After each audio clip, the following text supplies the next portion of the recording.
শীতের রাতে জামাই আমাকে কলাবাগানে নিয়ে ভোর রাত 4টা পর্যন্ত যেভাবে কাজ করল, আস্তে আস্তে দেও ব্যথা পাচ্ছি। হ্যালো বন্ধুরা, আমি তোমাদের পরি আপু। আজকের গল্পটি সম্পূর্ণ শুনলে আপনাদের মেশিন দিয়ে টপটপ করে পানি চলে আসবে, তাই হাতের কাজ করার আগে হাতের কাছে টিস্যু রাখুন।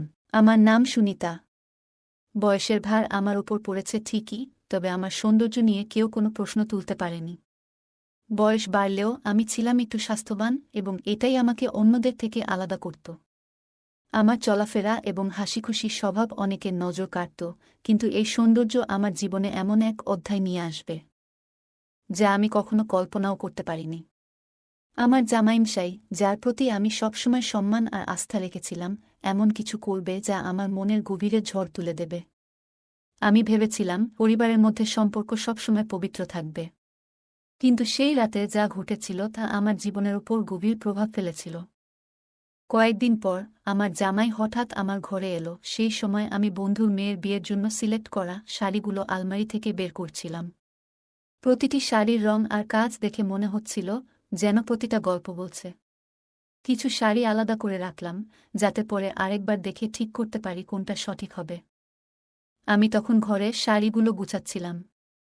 একটা সুন্দর লাল রঙের শাড়ি হাতে নিয়ে ভাবছিলাম, হালকা কাজ করা এই শাড়িটা আর হাফ হাতা ব্লাউজ পরলে কেমন লাগবে। শুধু হাফ হাতা ব্লাউজটা পরে আয়নার সামনে দাঁড়ালাম। আয়নায় নিজের প্রতিফলন দেখে কিছুক্ষণের জন্য নিজের চোখকেই বিশ্বাস করতে পারছিলাম না। অনেক সুন্দর লাগছিল আমাকে। ঠিক তখনই কোনো ধরনের নখ ছাড়াই হঠাৎ আমার জামাই ঘরে ঢুকে পড়ল। আমি ভীষণভাবে চমকে গেলাম। লজ্জায় আর একটু ভয়ের সঙ্গে সঙ্গে পেছন ফিরে দাঁড়ালাম। হৃদয়টা যেন দ্রুত ধুকপুক করতে লাগল। জামাইয়ের চোখে মৃদু মুগ্ধতার ছাপ ছিল, আর সেটা আমি পেছন থেকেও অনুভব করতে পারছিলাম। আর মনে হচ্ছিল যেন সময় থেমে গেছে। আমি লজ্জা আর অস্বস্তিতে একেবারে হকচকিয়ে গিয়েছিলাম। ওর দৃষ্টিতে কিছুটা বিব্রত ভাব দেখলাম, যেন সেও বুঝতে পারছিল না কি করবে। মুহূর্তটা এমন এক জটিল অবস্থায় দাঁড়িয়েছিল, যেখানে আমরা দুজনেই কিছু বলতে পারছিলাম না। আমি দ্রুত নিজেকে সামলে নিয়ে শাড়ি গুছিয়ে নিলাম। মনের ভেতর তখনও অদ্ভুত একটা অস্বস্তি কাজ করছিল। আমি ধীরে ধীরে ঘুরে ওর দিকে তাকালাম। দেখলাম সে বিছানার পাশে দাঁড়িয়ে রয়েছে, মাথা নিচু করে, যেন নিজের ভুলটা বুঝতে পেরেছে। বাড়িতে আমি আর মেয়ে ছাড়া আর কেউ ছিল না, তাই দরজা লক করার অভ্যাস আমার ছিল না। কিন্তু সেদিনের এই ঘটনা মনে করিয়ে দিল, অভ্যাসগুলো মাঝে মধ্যে বিপদ ডেকে আনতে পারে। দরজা ঠিকমতো বন্ধ না করার জন্য নিজের উপর রাগ হচ্ছিল, আর সেই সাথে এক অদ্ভুত সংকোচ আমাকে ঘিরে রেখেছিল। ওর চোখে তখন একটা অনুশোচনা আর মৃদু দুঃখের ছায়া ছিল, যা মুহূর্তটাকে আরও জটিল করে তুলছিল। আমার জামাই একটু পিছিয়ে দাঁড়িয়ে বলল, মা, আমি হঠাৎ আপনার ঘরে ঢুকে পড়েছি। দয়া করে ক্ষমা করবেন, কিছু মনে করবেন না। আপনাকে অনেক সুন্দর লাগছে। তার কথা শুনে আমি লজ্জা পেয়ে গেলাম, কিছু বললাম না। তারপর জামাই বলল, আসলে আমি বলতে চাচ্ছিলাম যে আপনি যেভাবে আমাদের সাহায্য করছেন তা সত্যিই অসাধারণ। আজকাল শাশুড়িরা জামাইদের প্রতি এতটা সহানুভূতিশীল হন না, কিন্তু আপনি আমাকে ছেলের মতোই দেখছেন। তবে চিন্তা করবেন না, আমি বেশিদিন এখানে থাকব না। আমি তাড়াতাড়ি একটা চাকরি খুঁজে নেব। আমি জানি জামাইয়ের শ্বশুরবাড়িতে বেশি দিন থাকা মানায় না। আমি ওকে শান্তভাবে বললাম, তোমার আমাকে ধন্যবাদ বলার কোনো দরকার নেই। তুমি যতদিন চাইবে এখানে থাকতে পারো। এটা তোমার নিজের বাড়ির মতো। আমি জামাইকে বললাম, তুমি এই বাড়ির একজন আপনজন। এখানে নিজের ঘর মনে করো। তোমার লজ্জিত হওয়ার কোনো প্রয়োজন নেই। আমার কথা শুনে জামাই হঠাৎ আমাকে জড়িয়ে ধরে বলল, শাশুড়ি মা, আপনি যা করেছেন তার ঋণ আমি কোনোদিন শোধ করতে পারব না। ওর এই আচরণে আমি একটু অবাক হয়ে গেলাম। যদিও এটি স্বাভাবিক ছিল, কিন্তু আমি ভাবতে শুরু করলাম যে হয়তো নতুন প্রজন্মের দৃষ্টিভঙ্গি আমাদের মতো নয়। ধীরে ধীরে আমার মনে কিছু প্রশ্ন আসতে লাগল। অঙ্কিতা আর তার স্বামীর মধ্যে কি সব ঠিক আছে? আমার একটি মেয়ে এবং একটি ছেলে আছে। মেয়েটির বিয়ে হয়ে গেছে এবং ছেলেটিও বিবাহিত। আমার ছেলে প্রায়ই কাজের কারণে বাইরে থাকে, কিন্তু বৌমা আমার সঙ্গেই থাকে। আমার ছেলের বিয়ে হয়েছে 2 বছর এবং মেয়ের বিয়ে হয়েছে 1 বছর। একদিন আমার মেয়ে অঙ্কিতা আমাকে ফোন করে জানাল যে তার স্বামীর চাকরি চলে গেছে। তাদের সামনে বড় বিপদ এসে দাঁড়িয়েছে। আমি সিদ্ধান্ত নিলাম যে ওদের আমার বাড়িতে নিয়ে আসব, যাতে আমি তাদের সাহায্য করতে পারি। পরের দিন অঙ্কিতা আমার বাড়ি এলো। আমি দেখলাম তার মুখে স্পষ্ট চিন্তার ছাপ। আমি ওকে বললাম, যতদিন না জামাই নতুন চাকরি পায় ততদিন তোমরা এখানে থাকো। আমরা সবাই মিলে এই সময়টা পার করে দেব। আমার মেয়ে অঙ্কিতা এবং তার স্বামী বর্তমানে আমার বাড়িতে থাকছিল। আমি ওদের বলেছিলাম যতদিন না তারা সমস্যার সমাধান করতে পারে ততদিন ওরা আমার সঙ্গেই থাকতে পারে। কিন্তু কিছুদিন পর আমার বৌমার আচরণ অঙ্কিতার প্রতি পরিবর্তিত হতে শুরু করল। একদিন রাগের মাথায় আমি বৌমাকে বলে ফেললাম, যদি এখানে থাকা তোমার জন্য সমস্যা হয় তাহলে তুমি নিজের বাড়িতে চলে যেতে পারো। আমার কথা শুনে সে খুব রেগে গেল এবং সেদিনই তার ব্যাগ গুছিয়ে নিজের বাড়ি যাওয়ার সিদ্ধান্ত নিল। বৌমা চলে যাওয়ার পর অঙ্কিতা একটু স্বাভাবিক হতে শুরু করল। এক রাতে আমি অঙ্কিতার ঘরের পাশ দিয়ে যাচ্ছিলাম। তখন শুনতে পেলাম ওর ঘর থেকে বকাবকির শব্দ আসছে। মনে হলো ওদের মধ্যে কিছু ঝামেলা চলছে। আমি সরাসরি ঘরে ঢুকে গেলাম। সেখানে দেখি অঙ্কিতা খুব রাগে ওর স্বামীকে বলছে, 10 দিন হয়ে গেছে কিন্তু এখনও কোনো চাকরি পেলে না। সারাদিন ল্যাপটপে বসে কি করো? বাড়িতে থেকে এখন তেল মালিশ চাইছ? আমি এই অকাজের লোককে আর সহ্য করতে পারব না। অঙ্কিতা এতটাই রেগে গিয়েছিল যে আমার সামনে এসব কথা বলতেও দ্বিধা করল না। অঙ্কিতা রেগে গিয়ে তার স্বামীর প্রতি অপমানজনক কথা বলতে শুরু করল। আমি তখন ওকে ধমক দিয়ে বললাম, অঙ্কিতা, কথার সময় একটু ভেবে কথা বলো। তোমার স্বামী নিশ্চয়ই কোনো না কোনো দিন চাকরি খুঁজে পাবে। এই কঠিন সময়ও কেটে যাবে। এমন সময়ে তোমার উচিত তাকে মানসিকভাবে সমর্থন করা। স্বামীর প্রতি যত্ন নেওয়া অনেক বড় কাজ। আমার কথা শুনে অঙ্কিতা রাগ করে বলল, মা, যদি তোমার জামাই এতটাই ভালো লাগে তাহলে তুমি ওর পায়ে তেল মালিশ করে দাও। আমি কিছু বলতে যাচ্ছিলাম, তখন জামাই আমার হাত ধরে আমাকে ঘর থেকে বাইরে নিয়ে গেল।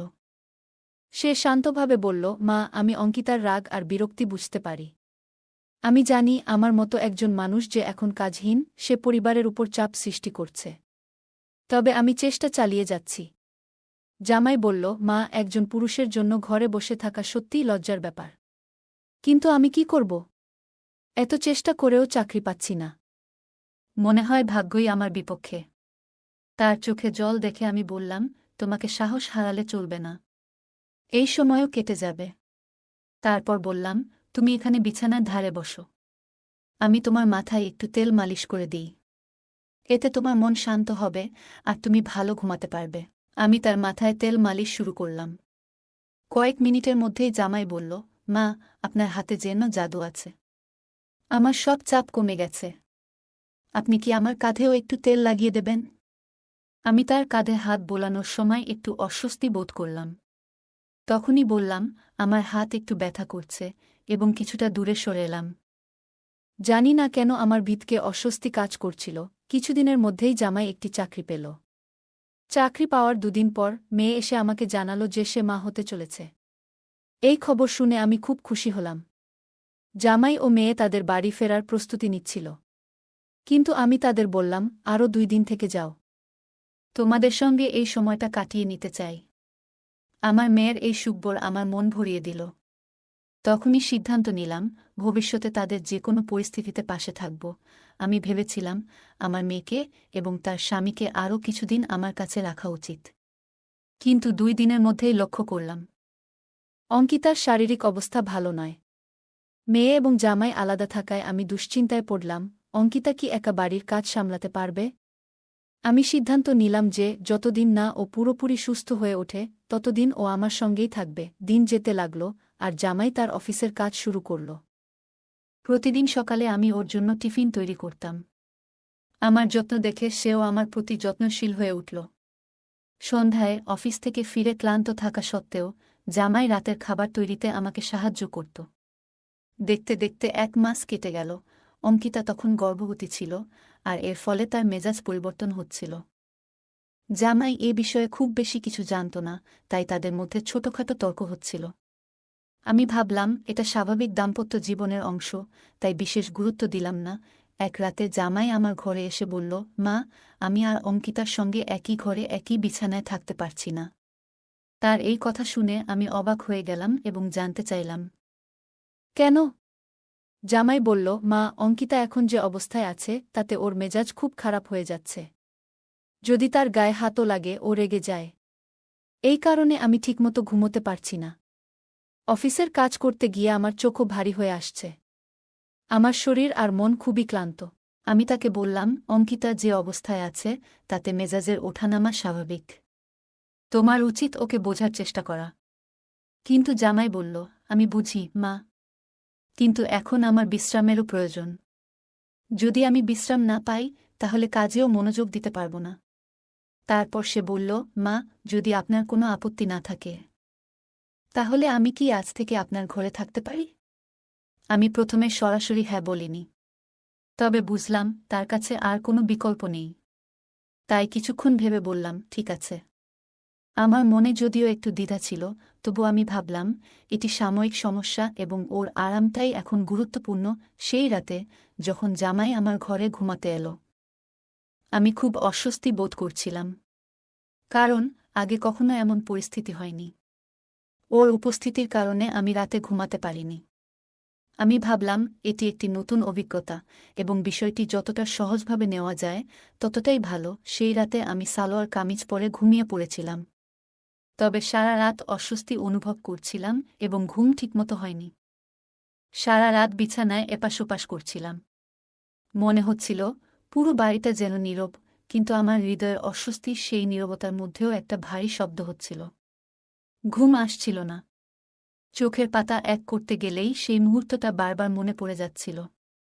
এই অস্বস্তি আর চিন্তা মিলিয়ে রাতটা এক অদ্ভুত অনুভূতির মধ্যে কাটল। পরের রাতে যখন আমি ঘুমাতে যাচ্ছিলাম, জামাই বলল, মা, আমি বুঝতে পারি যে আপনি কাল রাতে ভালো করে ঘুমোতে পারেননি। আমি জানি আপনি আমাদের গ্রামের বাড়িতে কিভাবে আরাম করে থাকেন।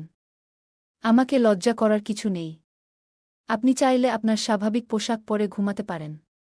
আমাকে একজন জামাই নয়, একজন ছেলের মতো ভাবুন। তার কথা শুনে আমি কিছুক্ষণ চিন্তা করলাম। সত্যি সারা রাত শাড়ি পরে থাকার কারণে আমার ঘুমের সমস্যা হয়েছিল। তাই এবার আমি আর অস্বস্তি করতে চাইনি। আমি নিজের পোশাক পাল্টে এসে আরাম করে বসে পড়লাম। জামাই তখন বলল, মা, এই পোশাকে আপনি আমার মা নন, একদমই অন্যরকম লাগছেন। সত্যিই আপনি নিজেকে খুব ভালোভাবে সাজিয়েছেন। তার কথায় আমি একটু হেসে নিজের জায়গায় ঘুমাতে চলে গেলাম। পরের দিন সকালে আমি রান্নাঘরে নাশতা বানানোর পর থালাবাসন ধুয়ে গোসল করতে বাথরুমে গেলাম। বাথরুমে ঢুকে হঠাৎ পায়ে সাবানের জল লাগায় আমি পিছলে পড়ে গেলাম। সঙ্গে সঙ্গে আমার কোমরে প্রচণ্ড ব্যথা শুরু হলো এবং আমি নিজে নিজে উঠতে পারছিলাম না। আমি তখন অঙ্কিতাকে ডাকলাম, কিন্তু সে তার ঘর থেকে আসেনি। এরপর জামাই দৌড়ে এসে বলল, মা, কি হয়েছে? আপনি ঠিক আছেন তো?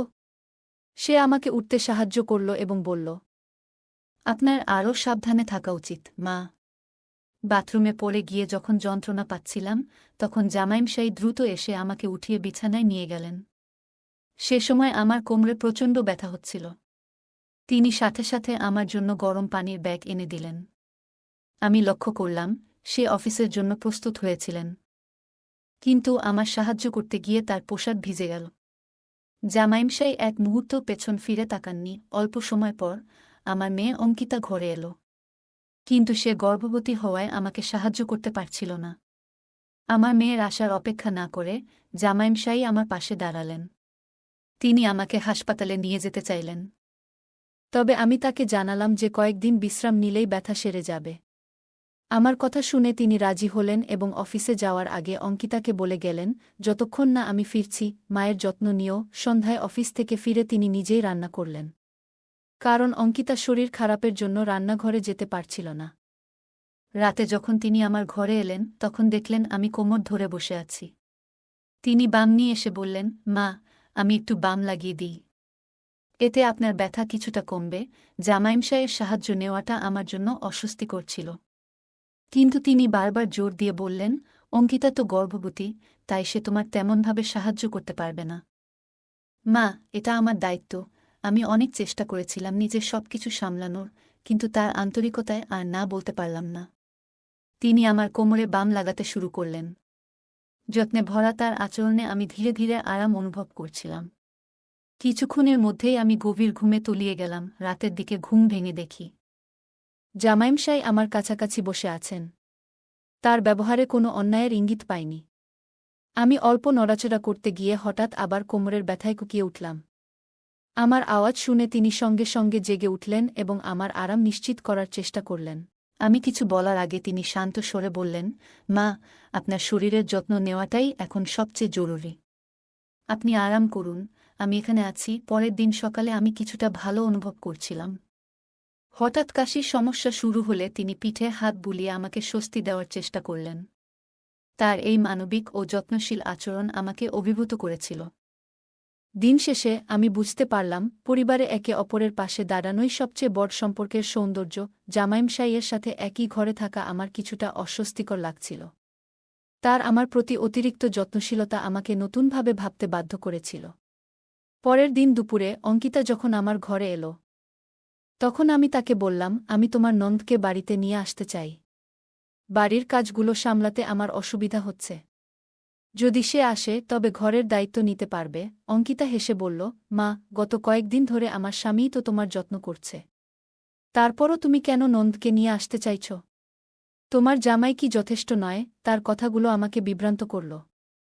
কারণ আমি যে ভাবনা প্রকাশ করতে চাচ্ছিলাম তা সে বুঝতে পারেনি। রাতে আমি জামাইমশাইয়ের সাথে এ বিষয়ে কথা বলার সিদ্ধান্ত নিলাম। যখন তিনি ঘরে এলেন তখন আমি বললাম, আজ থেকে তুমি অঙ্কিতার ঘরে গিয়ে তার সঙ্গে থাকো। তাকে একা ঘুমাতে দিও না। কয়েকদিন পর আমার ননদ এসে যাবে, তখন সে আমার সঙ্গে ঘুমাবে। আমার কথা শুনে তিনি গভীরভাবে আমার দিকে তাকিয়ে বললেন, মা, আমি তো আপনার যত্ন নিচ্ছি। আপনি কি আমাকে কখনো আলাদা মনে করেছেন? এরপর তিনি কিছু না বলেই ঘর থেকে বেরিয়ে গেলেন।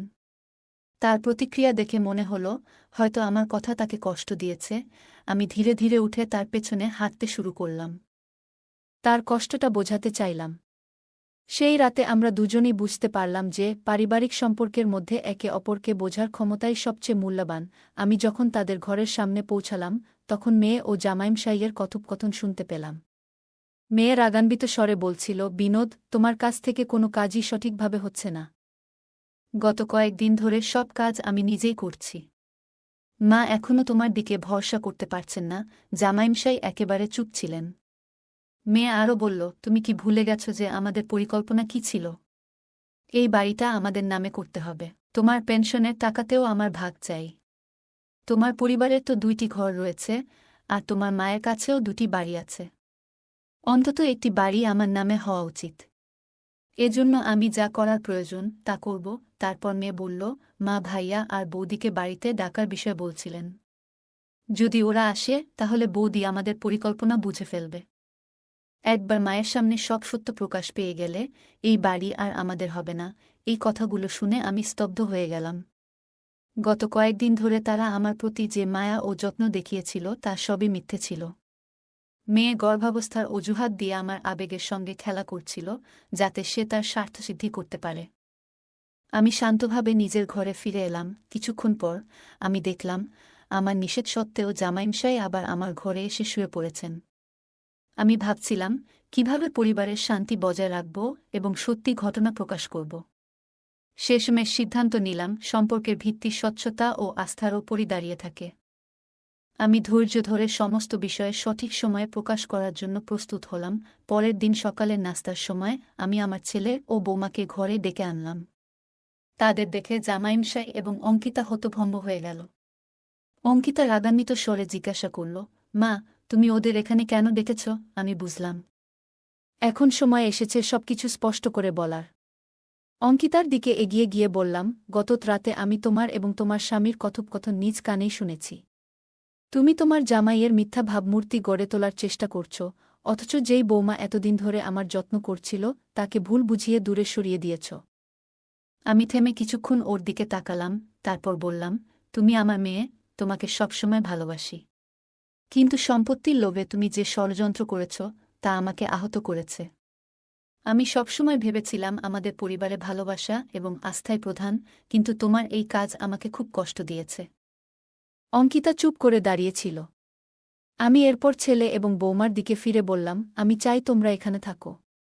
এই বাড়ি সবার।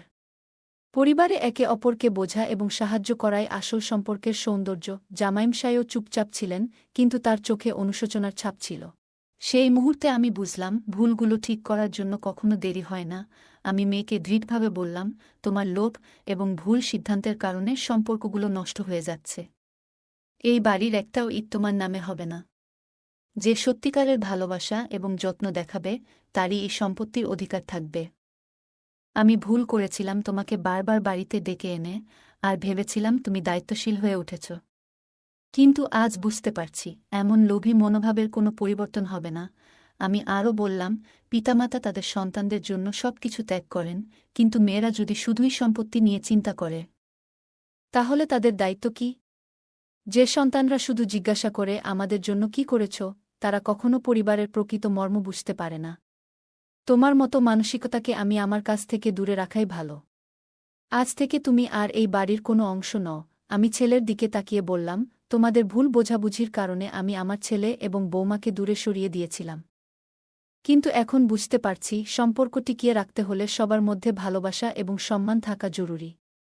জামাইমশাই বাইরের মানুষ, তাদের যতটা যত্ন করা যায় তা করি। কিন্তু যখন নিজের মেয়ে একই রকম স্বার্থপর আচরণ করে, তখন বাবা মায়ের মনে প্রশ্ন ওঠে, সত্যিই কি সম্পর্কগুলো টিকিয়ে রাখা সম্ভব? শেষে আমি বললাম, লোভ এবং প্রতারণা দিয়ে অর্জিত সম্পত্তি কখনো সুখ দিতে পারে না। আসল সুখ আসে একটি মিলেমিশে থাকা পরিবার থেকে, যেখানে ভাই বোনের মধ্যে ভালোবাসা থাকে, হিংসা নয়। বন্ধুরা, যদি এই গল্পটি ভালো লেগে থাকে তাহলে দয়া করে ভিডিওটি লাইক করুন এবং আমাদের চ্যানেলটি সাবস্ক্রাইব করুন।